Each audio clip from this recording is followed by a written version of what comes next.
Sneakers and Cleats, the podcast. Welcome back to the Sneakers and Cleats Podcast. That was an abrupt ending. It is Monday, November 11th. This is episode 149. Don Harris, Chuck Miketinac, Matt Roy on tap. Before we get started, want to wish Bob and everyone else out there a happy Veterans Day. Happy Veterans Day, Bob. Thank you very much. Thank you very much for your contribution to our livelihood. 12 years in the Air Force. Attaboy. Thank you very much, Bob. Thank you very much to everybody out there who keeps us safe here at home and abroad. So can't give enough credit to all of the veterans out there. I know I have some in my family. I'm sure you guys do as well. It seems like everyone does. Yep. Any Veterans Day stories? Any shout-outs you want to give before we get started, guys? Saw my veteran today. My dad took him to the dentist today, and he's still doing well. Had a great talk on the way over there, a great talk on the way home. So that was they were so nice at the dentist office, too. Shout out to them, too. Yeah, the general. Chuck's dad was big time. General Miketinac? My father-in-law, James Knight, colonel in the Air Force. And served very proudly for, almost 40 years. Yeah, I had a couple of uncles and a grandfather all in the Air Force. Or all in the Army, excuse me. Shout out Grant Harris, my youngest son, 28 years old today. Nice. There you go. And 35 years to Don Harris for 35-year anniversary at News 4. Today. Congratulations. We have a lot going on today, guys. Yeah. Let's start patting ourselves on the back Very here. nice. Just say 10. Just say 10 years. It's all right. You still look good 35 years later. I don't know about that. All right. Well, I tried to be nice. I think you're beautiful. Before we get started, If I do, it's a miracle. Beautiful. We're all beautiful in our own way. Smoking before we mirrors. get started, I want to remind everyone, subscribe to the YouTube channel, News 4 and Fox SA. If you're so inclined, download, rate, review the podcast. Subscribe, unsubscribe, resubscribe. Helps us out a lot. We got a lot going on besides all of the congratulations and friendliness up here. Would anyone ever know about when their anniversary date would be if it wasn't for LinkedIn? I do. Okay. But that was also only like 4 years ago for me. So Yeah, I had no idea until I started getting all these messages. I'm strangely good with dates. Okay, so is Goose, my old sports photo. Very good with dates. What about you, Chuck? Bad with dates, bad with time in general. I'm just living in the now. I have an old sports photographer, Keith Van Proy and Goosey. Goose, yeah, who would say, you know what today is? And I'd say, no. And he'd say, 20 years ago today, we were in Phoenix. It was a Tuesday. The Spurs beat the Suns in Game 3, and that was the day we saw XYZ. some Stevie Nicks at the Houston's restaurant or whatever. And I'd be like, what? It was a Tuesday. How do you know this? And it's always in his head. Guys, how was your weekend? Sports viewing weekend? Sports viewing weekend. Or just in general, how was the weekend? Yes, I was going to say, I don't know that I watched anything this weekend. Besides the Cowboys and the... Well, that was work. That was And right now, it it takes is on a dual meaning there. It is definitely yes. work. How about you? I watched the Texas football game. Quentin Ewers looked good. Yeah. Yeah, Florida looked like a dead fish on that one, but Yeah. starting your third-string quarterback, not great. My weekend was really good until about 3 o'clock yesterday afternoon. What happened? You lost money. No, I didn't lose money. I lost pride. My heart broke a little bit. Oh, the Broncos. That Yeah. was awful. I said it yesterday, and I had a little bit of chance to digest it. And living with a Chiefs fan and being married to in a family of Chiefs fans now with all my in-laws, Oh, wow. it's even worse. But so Jordan and I weren't friends from 12 to 3, but we were still watching it and all that stuff. We had a little watch party at our house. I've decided, one, I'm never going to have a watch party ever again, because the last time I had a watch party at my house for a Broncos game was in technically 2014, when the Broncos lost to the Seahawks 43-8 in the Super Bowl. So haven't had one since then. It's been 10 years. And yesterday they lose on the blocked kick. So I'm never having a watch party ever again. I'm going to watch in solitude. It was like a 35-yarder too, right? It was Like 40, yeah. What something did you like that. think of the guy that was playing on the left side of the line on Alex that play? Forsythe. He got pancaked. Well, first of all, there was a penalty on that play. It wasn't called. Second of all, Alex Forsythe has done a really good job for us. He started at center all game. But anyway, I don't want to get into the specifics of it. But yesterday, I took a few hours to myself, and I was like, after I digested everything, I can honestly say that is one of the worst, most disheartening losses I've ever been a part of as a Broncos fan. I just would say this. Because of the history of the rivalry, because of how we are the nail and they're the hammer in the rivalry, and just the storied history of the two franchises. It was one of the most destructive losses, disheartening losses of all time. Well, if you took the under on how long it would take for you to mention the game, it was 5 minutes. So Hey, there you go. the under wins. I didn't want to get into it that much, but The hilarious thing was Here we are 10 minutes into the Broncos podcast. radio's call. Broncos radio's call was priceless. I mean, it was just like, so here it is, fourth of the game. Blah, the snap is hold is good. It was blocked. the worst part about the whole thing is how Silence. perfect the drive went up to it. They needed one more first down. They got the first down. You milk the clock all the way down to 1 second. You don't let Patrick Mahomes have the ball ever again, and you still lose. So I can but say anyway. this. Chuck and I watched it. Had they put 59-year-old Don Harris at left guard or tackle, whatever that Yeah, spot, it was the 5 spot on the left side. right. They couldn't have pancaked me any easier than they pancaked that. Well, as you saw, I don't know if you saw this morning, they did a breakdown of it on Get Up. Dan Orlovsky kind of did it. He showed all of the field goals and All three extra, of them, extra points leading up to it. And so on the first extra point, there was really no push. They didn't really realize that Alex Forsythe was a little light on his feet. On the second one, they realized, oh, okay, maybe we can get a push here. So they put 2 guys over and bowled him over on the second PAT, I think it was, and they almost got the block. And then on the third one was a field goal at the end of the half. They got him again, and they were like, okay, well, we can definitely block something. And so then they finally did it on the last All one. I know was it almost looked like he dramatized it too. Like he almost went like, Well, at that point, that was as bad of a pancake or flop or whatever you want to call it as I think I've ever seen in professional football. well, what they also teach you is if you get bowled over, hold on for dear life. So at least you have another chance. Or And he didn't hold kick on. your leg up, do something to impede Yeah. progress of somebody trying to block your kick. Yeah, that sucked. So my weekend was great until then, and it was great. My day was going really well until now. So let's get to what we're actually here for. Let's talk some Spurs. They are now 4-6 after losing a tough home game to the Jazz on Saturday, taking on the Kings tonight. Wizards on Wednesday. Devin Vassell, much anticipated return on Saturday. He looked pretty good coming off the bench. Some controversial things said about Wemby this weekend, though, that we'll get Don and Chuck's take on about his offense maybe being a liability. Plus, Cowboys lost at home to the Philly again in embarrassing and emphatic fashion again. But what was said after the game might even be more controversial and headline grabbing for which always seems the case with the Cowboys. Jerry Jones said some fiery stuff about the curtains and the stadium build. Let's just tear the whole damn thing down. Micah Parsons basically telling his coach to go kick rocks. No, that's overblown. All right, yeah, that was a little bit much by me. But first, before we get to that, I want to get to some trivia. Today, the trivia question is, the Cowboys had 49 net passing yards yesterday, which sounds like a fake number, but it's true. 49 net passing yards once you subtract the sacks. When is that's the least in any game since when?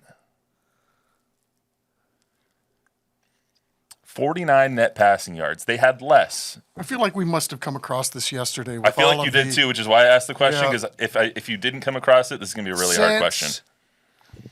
Since 2011, 2012, or scab something. I don't know why year. that's in my. what about why the that's in my scab head. year? 87. I think- Kevin, what was his name? You guys want me to tell you now, or do you want to wait till Yeah, we get go ahead and Tallulah. tell. Yeah, All right. So 2001. That was my next guess. versus the Buccaneers in the season opener. The game ended 10-6 with the Bucs winning. Do you guys know who the starting quarterback was? 2001. And- Quincy Carter. That's what I was thinking. Yep. Quincy Carter. Quincy Carter. Quincy Carter was 9 of 19 for 34 yards, 2 sacks, 2 interceptions. He ended with 28 net passing yards. Woo. Not good. Yesterday, also not good. At least that game was a little closer. That would drive a man to drugs. Jesus. All right, so that's our Cowboys take on it. Let's get to them in a little bit. We'll start with the Spurs. So the Spurs starting off the season 4-6. They are not shooting well, as probably anticipated. Don, you weren't here Thursday. Give me your take on the first 10 games of the Spurs season. Well, without Devin and with Jeremy now sidelined, they've had inconsistent lineups.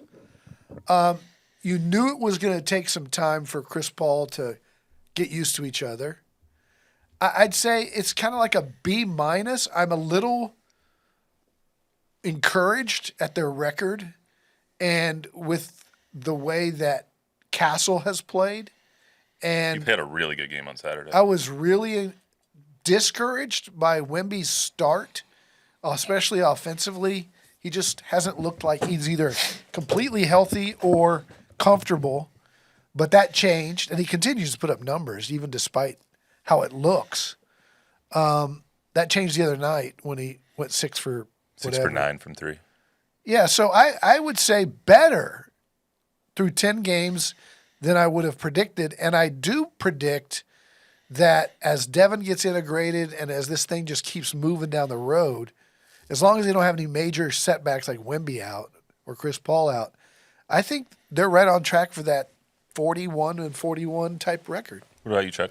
They were 3-7 last year at this time through the first 10 games, so they're ahead of last year's pace. To be fair, they were 3-2 to start last year, and then went on the 18-game losing streak. Correct. So they were at the very beginning of the losing streak. But at this if we're point last looking year. at this season in the 10-game sampling, they're 1 game better than they were last year at this time, so improvement. They're also playing better at this point this year than they were a year ago. Well, Because that's they were- not through the first 5 games last year. I don't know that you could make that assessment. I mean, So- they were in the middle of their Sohan experiment last year. They time. look better. They do look better. They look better as a team this year than They did have last year. more weapons, although shooting is still an issue. That's what I was going to ask. Like they're the 9th worst team in the league right now when it comes to 3-point percentage. Is that something that can be fixed over time this season, or is it going to take acquisitions to get that up? Their attitude seems to be it will fix itself with more attempts. Yeah, they want to shoot 50 a game. Yeah, Well, Vassell's also their best 3-point shooter. And Yeah. getting him back is going to help. sure. At least he's the most ballsy 3-point shooter. Like he takes some and Champagne's been good. Yeah, he takes some ill-advised ones sometimes. But do you think there's going to be acquisitions through this, or like they're just going to be comfortable being around the middle of the pack when it comes to 3-point shooting? I don't know. I would think they've got so many assets, right, between Keldon and Branham and Wesley and Collins, that they could, if they wanted to, get equal value for a specialist like Davis Bertans or somebody like that that shoots primarily as a 3-point shooter. I don't know that that's what they want to do, but it seems like they have an abundance of the same guys. Trey Jones, Wesley, Branham, Vassell, Keldon, Castle. It's like there's a bunch of guys that do similar things, but none of them are great 3-point shooters. And none of them really separate themselves. Like Vassell obviously is the cream of the crop when it comes to that group of characters. Yeah. But the Malachis, the Wesleys, the everybody like that is just hanging on. Another guy. Yeah. Now Castle's on his way up, and he's going to be Vassell, I think, or better. Should be better than that. Yeah. What I've seen is, there's a paradigm here that I'm not really sure, what is real and what's imagined, right? So like Scalabrine came out and said, I'm not watching them anymore. They shoot too many threes and they don't make them, blah, blah, blah. And then Keldon today said, we're going to shoot more threes. Well, if a guy's wide open and you run your offense so well that guys are shooting uncontested threes, I think you want those shots, whether to this point they've made them a lot or not. I think over time, the way if the offense begins to flow better and more consistently, no matter who they have on the floor, if a guy has a wide open three, he better take it. That's the league that we live in now. And you cannot pass up a wide open shot. So I would think over time when guys become more familiar with each other and catch passes in rhythm and shoot open threes in rhythm, and they're not catching them over here and then trying to shoot a three, those are the ones that don't go in. If you can create enough opportunities where you get rhythm threes that are open, then I think this is the way to go, and it will get better. It's just, I'm not really sure how to look at all of this right now because I don't think by any stretch of the imagination they're a finished product at this point, but you can't stop shooting them at this point. I mean, you have to spread the floor this way in today's NBA. I don't have the advanced analytics, the advanced next gen stats that'll tell you how many threes, which percentage are open, which percentage are contested, and all that stuff. But a lot of them are open from viewing them. That are And they're going to get more open threes now that Vassell's back, because what I've noticed is there's 2 really good drivers and kickers, and that's Castle and Vassell.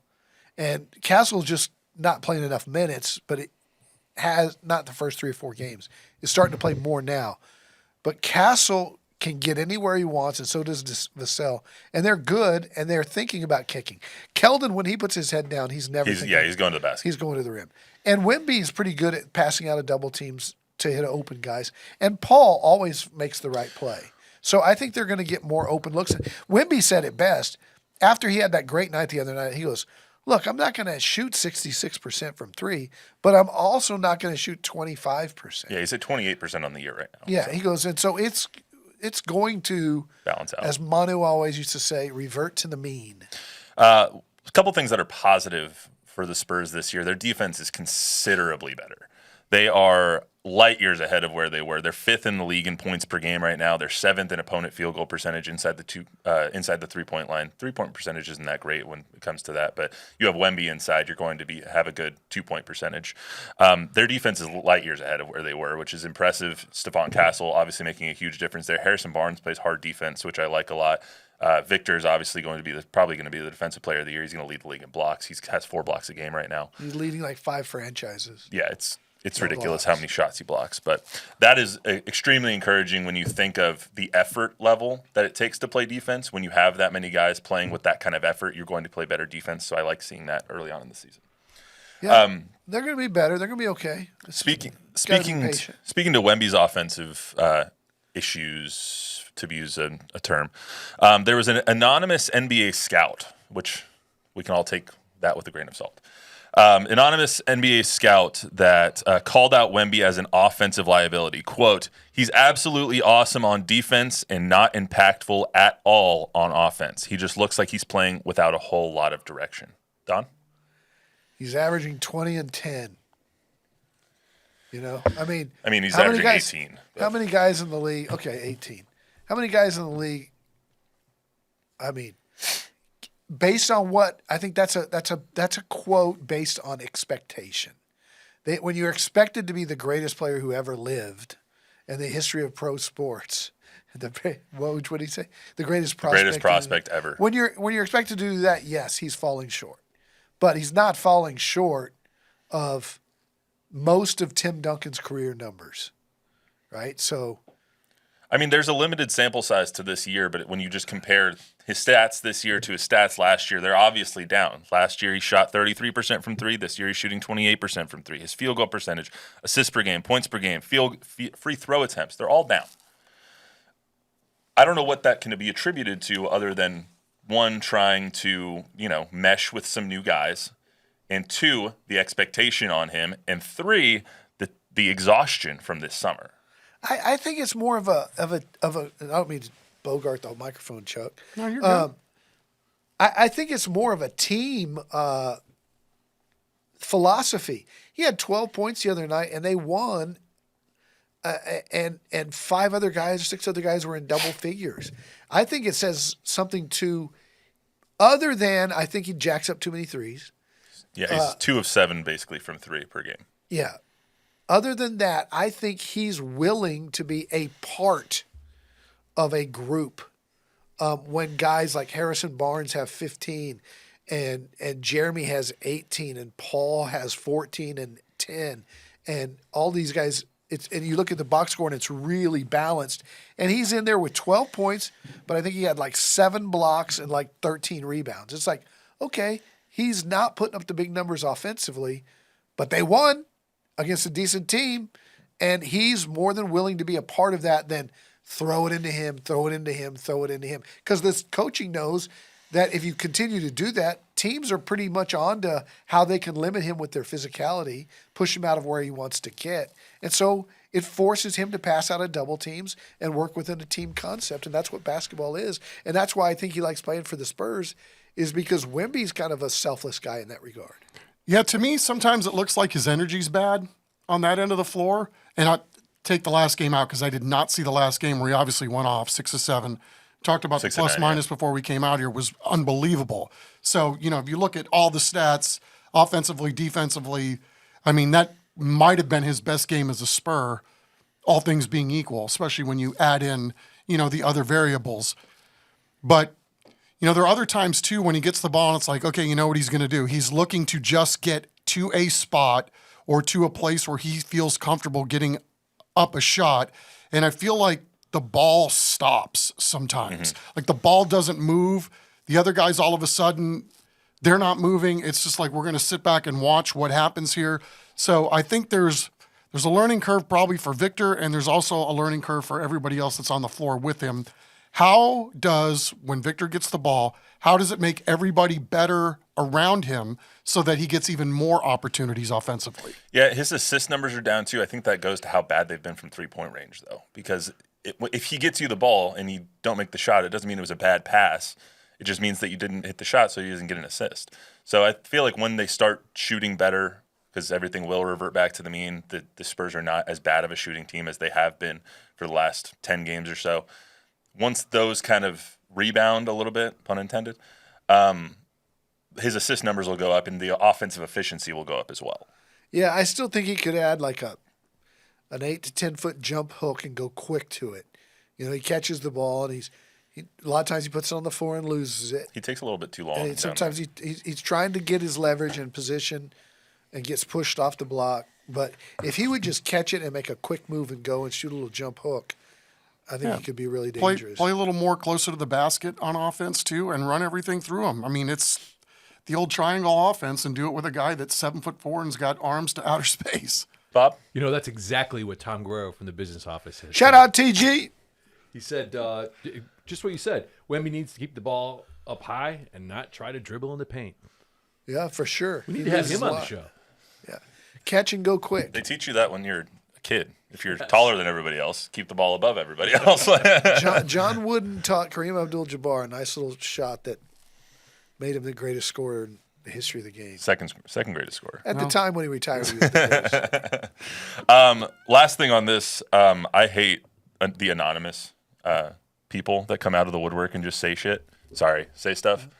Sorry. It tells you how much I hate it.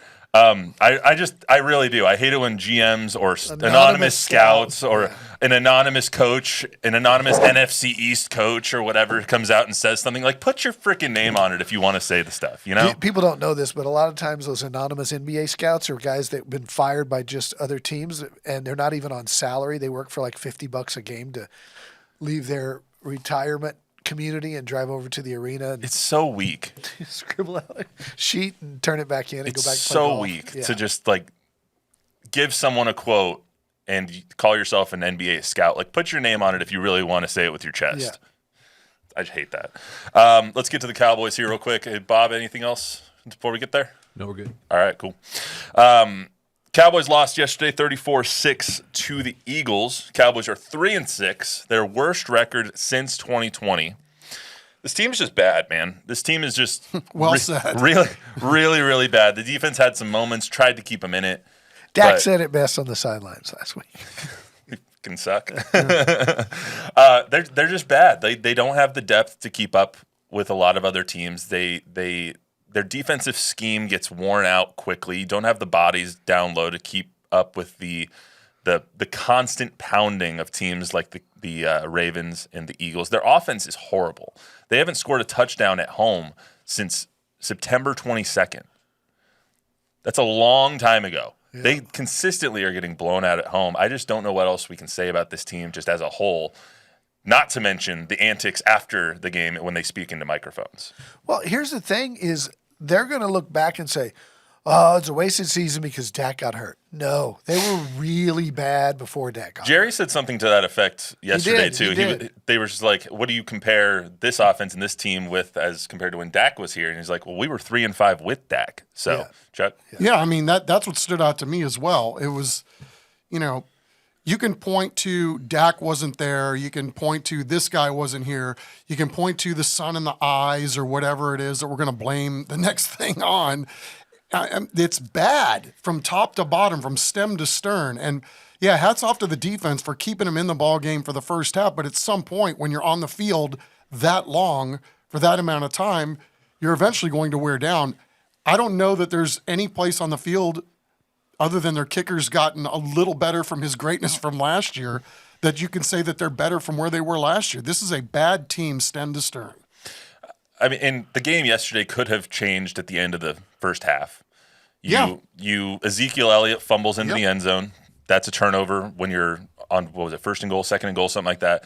Your defense gets the ball back for you. You get it 1st and 6, and on 2nd and 6, there's a incident where CeeDee can't see the ball that would have hit him directly in the chest because of the sun. You have 2 possessions inside the 5-yard line, and you come away with 3 points. I mean, that's just inexcusable. Yeah, and the Giants know a lot about that yesterday. Yeah, I mean, you're right. That's where the game was won and lost. And, if they make a play, if they get into the end zone, some way, somehow take the lead, it changes everything. And, again, how many times did we see yesterday, too? It's 3rd and long, and they're doing 2-yard pass plays. It's like at some point you've got to get the ball down the field.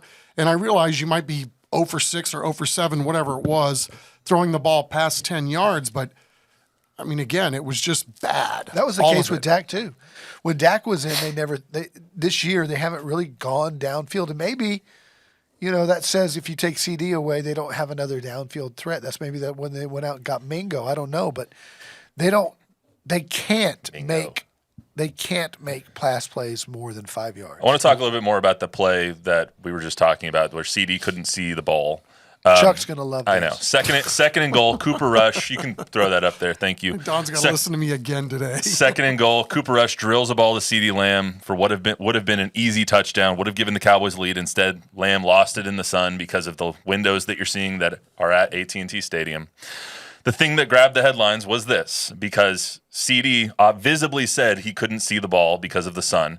And this is the Cowboys' home stadium, $1 billion stadium with huge windows that has been a problem since they built it in 2009.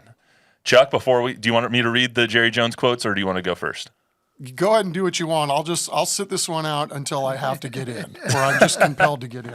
All right. So Jerry, after the game, was asked about the curtains, maybe putting up some curtains to cover up the windows so the sun doesn't get in the eyes of their players when they're trying to catch touchdowns. And a frustrated Jerry Jones had some comments about that. He said, quote, "By the way," and I couldn't find the audio. I tried to find the audio it's not around. I think they cut it out of actually because I looked at the feed on, do you want to read this in Jerry's voice? No. I couldn't find the sound. Certainly. By the way, we know where the sun is. We know where the sun's going to be when we decide to flip the coin or not. We do know where the damn sun's going to be in our own damn stadium. Why not put up curtains over the windows, Jerry? Well, let's just tear the whole damn stadium down and build another one. Are you kidding me? Everybody's got the same thing. Every team that comes in here has the same issues. I'm saying the world knows where the sun is. You get to know that almost a year in advance. Somebody asked me about the sun. What about the sun? Where's the moon? That was good. I think that made this a lot better. So then, I didn't have enough certainty. We get to break out this premise once a year. I guess that's why I'm tired of it, right? It's going to rear its head. So they catch the touchdown there. That team, that was a bad effort yesterday. They're going to lose that game anyway. So if we got to blame it on Jerry again and the stadium again, I'll just put it to you like this. What the hell did we do playing football before there was ever stadiums built in the first place? Did you ever have to deal with the sun? Javi, you're a baseball guy. Did you ever have to deal with the sun when you're playing sports? I mean, what? I just don't get out of the blue why all of a sudden, because there's sun in a guy's eyes, and it's not like that's the only time that the sun has come in to that stadium. It's like, I just don't get this. This is like the weakest excuse for whatever you want to hang, didn't make a play or whatever. All valid points. It didn't help that CeeDee said this after the game. No, I know what he said. And that's what made me mad. That play with you and Ferguson, a little bit of miscommunication. Couldn't see the ball at all. Was it the sun? The sun. What? In favor of curtains? Yes, 1,000%. You talked to Jerry about that. I mean, y'all doing my job right now. Y'all doing my job right now, just because he hasn't talked to Jerry about it yet. He's letting us do it for him. Right. It's an excuse for not getting there. I don't know. The thing that struck me was the interaction on the sideline that the cameras caught between McCarthy and CeeDee. And you could see he was explaining himself, and McCarthy just had this look on his face like, you've got to be kidding me. Like, we're using this as an excuse to not make a play. I mean, again, you didn't make the play. You may have lost the sun, the play in your eyes with the sun, but to sit there and make this worse than what it was, or to deflect where the attention is, which is this is a bad team. Now, okay, we're going to scapegoat this into the sun was in my eyes. They need to rip the building down or put curtains up at the very least. I mean, come on. Why not? Okay, now Why not put up curtains though? Yeah, Chuck, everything you said is 100% accurate, right? But two things can be true. They can be a really bad team, and the Sun could not be responsible for either the play or them losing the game. That's true. But this can also be true if you put up the curtains that they already own that they use for concerts and other things. WWE put them up. Right. So that it's not an issue, then both teams are better off. Just like the reason they started building dome stadiums in the first place in cold weather places is so that you can have a more So you get more fans coming to cold weather games or not have to worry about weather canceling games. and you get a more true outcome of the game because conditions were not necessarily a factor. Here's also Like whether, it's a rain game and guys are more. Well, like when you're receiving a punt, there are lights in the stadium up on the ceiling. I mean, you don't think that the guy with the punt that's fielding the punt has to look at the lights? the lights aren't directly above them; they're on the sides. It depends on where you catch the ball. There are lights all over the stadium, and there's scoreboards, and there's all kinds of other things that you could say, well, I lost it in the Jumbotron. Looking into the lights is different than looking into the sun. I mean, again, to me, this is you're acting as though the sun isn't in play for both teams. It's just CeeDee Lamb on this one play, or just the Cowboys. No. Why is it always it's the in Cowboys? play for I think to that, but to that point, It's in play for both teams. But to the point is, but make it better for you're both teams. supposed to have a home field advantage at your home stadium, and the fact that Jerry is saying, well, we've been playing here for 15 years. It comes into play for both teams. We know what side the sun's going to be on. Like, yeah, but you're supposed to give your own team an advantage when you're at home and not putting up the curtains Or is he mad that your that they players did- want to. Or is he mad that McCarthy knows which way to go and he didn't? Well, that's not going to be a concern after this year anyway. McCarthy's a dead man walking. But he's saying we know where the sun's going to be. It's the same thing. I mean, could be. He could be blaming the coaching staff for wanting to. But again, so then maybe that's part of the factoring too. I just think that this is much ado about. I can't believe what we're going here again. We do this every year with the sun through the windows. Let's concentrate on the problems. There are many that this team has. To think that we're going to scapegoat the building again. All right, let me get you Jason another. Garrett, it was an issue with 10, 12 years ago with Jason Garrett too. And so had they fixed it at the time, this wouldn't be a scapegoat because he would have either caught the ball or not. They would have won or another loss. But I think it's maddening to fans, especially if I was a season ticket holder and I had to be there for a 325 game sitting at that end of the stadium.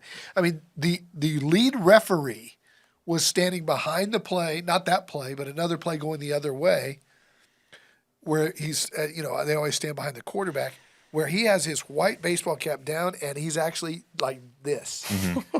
Then get some sunglasses. I mean, what's the problem? Wear sunglasses inside. It's a new fashion statement. Yeah. Let's talk about something else said after the Yes, game. Then, let's. Chuck. Let's get to something else. So the other thing I wanted to get to is what Micah said after the game.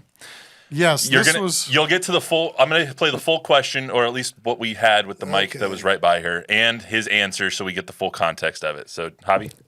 What's the sentiment inside the locker room, and what do you tell people who are wondering about whether McCarthy will be your coach next year? That's above my pay grade about if Mike is coaching again next year.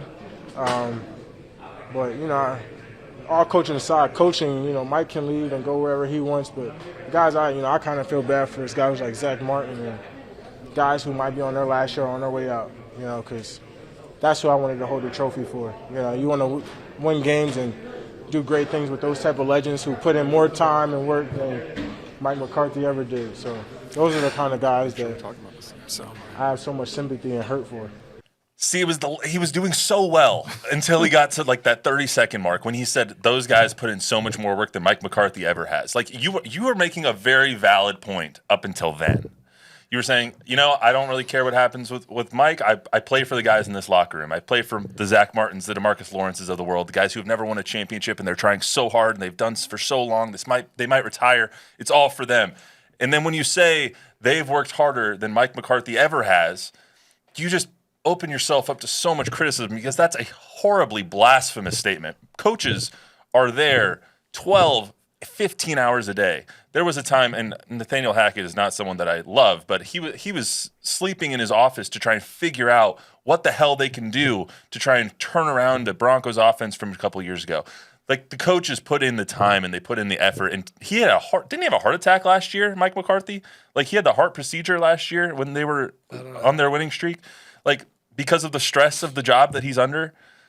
You're going to say that Mike McCarthy doesn't work as hard as some of the players? I guarantee you he works harder than most of them. It's a different kind of work. It's a different kind of work, but it's just like to say that about your head coach is not something that's okay. And I agreed, and because of what he said, he will take a lot of criticism and should. However, I'm anxious to hear the podcast today because I think, knowing Micah and what Micah says, there's a difference between what Micah said and what Micah meant. And I don't think he meant that his coach doesn't either work hard or he can. We do this so often, though. Like, I know. Say what you mean then. Don't just say crap to say crap. Well, he said, a couple weeks ago when they were talking about Trayvon and he got into the thing with Mike Leslie. Who was in that? Who was in that, by the way? He's like, our media staff. And he meant the people who cover us, but they look at it as they should be working for us. I don't know that these young guys have a full understanding of what Mike McCarthy does, and I don't think there's any animosity towards Mike McCarthy. It's a great headline for Cyber Bob for the website that says, Parsons, Mike McCarthy can leave and go wherever he wants. Thanks, But Don. really, he meant, Coach McCarthy's probably going to get fired. He'll go on. Life will be fine for him. But I feel bad for Zach Martin because he's never going to want to. He was making a good point until he got to the last part. Yeah. Don Harris wants Cowboys coach fired. Yeah. I think you can print that, by the way. It's hard to know exactly, what we can read into what he said, but taking what he said on the surface, I just think that the correlation he made between the hard work and even if he meant, football players put in way more hard work in terms of their bodies and the physicality and all that other stuff, but it does, I think, speak to probably a deeper problem, which is he's probably at the root of who he is, doesn't respect his head coach. I think, and to your point of the guys misspeaking, sometimes not really saying what they mean, this team misspeaks an awful lot then. Like, there's some deep-rooted truth behind some of the words that they're saying, and because it seems like every week, obviously Jerry's more frustrated than he's been in years. Something spouts off after every game. Tear the whole damn stadium then down. I mean, he does something like that every week now. But when you have these kinds of outbursts, for lack of a better term, there's definitely some truth to what they're saying. I'll find somebody else to ask me these damn questions. Yeah. And I think, too, this team is in front of a microphone more than any team on the planet. It's true. So things are going to get out, and we're going to, Monday morning scatter shoot all this stuff the next day. And I think you've said it best, right? Sometimes they're more interesting when they lose. Yeah, for sure. Because this is what you're going to get now for this slow march towards the end of the season. But, the bottom line is this is a really bad football team. And you look at these scores lately, home or wherever, they're bad. It's just they're not even competitive. Last thing real quick. Trey Lance got into the game yesterday. Didn't move the needle at all. Does he start the rest of the season? Or should he start the rest of the season? Like, they're 3-6. They're not out of it, I guess. Not yet. Another 2 weeks.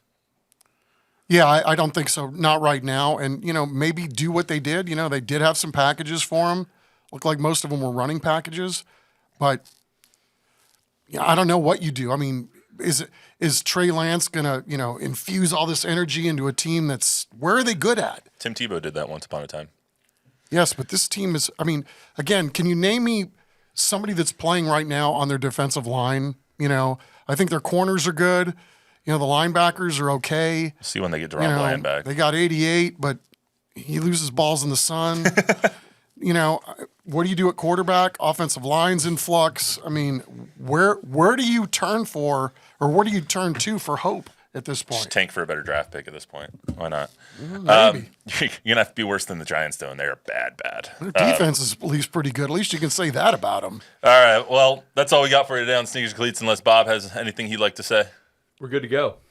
All right, thank you once again to all the veterans out there. Happy Veterans Day to everybody. Hopefully, everyone has a good day on that front. Yes, sir. That's all we got for you today on the Sneakers and Cleats podcast. Remember to download, rate, review, subscribe, give us a 5-star rating, tell a friend, tell an enemy. We will be back on Thursday at our normal accustomed time with no more high school or TNL. So we will be back at 1 o'clock every Thursday from now on. See you then.